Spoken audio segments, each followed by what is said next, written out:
ఏం పేరు? Sir Bhimesh sir. Bhime. ఎక్కడి నుంచి వచ్చినావు? ఈశ్వరప్ప క్లినిక్ తాండూరుకి. ఏం బాధతో వచ్చినావు? Dialysis, kidney fail. Fail. Serum creatinine ఎంత ఉండే వచ్చినప్పుడు? 10 ఉండే సార్. 10 ఉండే.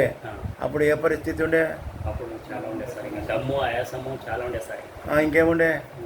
దమ్ము ఆయాసం వాంతికి అవుతుండే. అప్పుడు ఏం ట్రీట్మెంట్ చేసుకున్నావు? డయాలసిస్. డయాలసిస్ ఎన్నిసార్లు చేపిస్తుంటివి? వారంలో 2 సార్లు పోతాను సార్. వారంలో 2 సార్లు.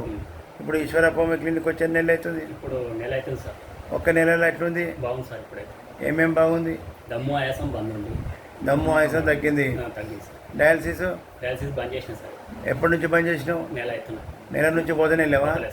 గుడ్.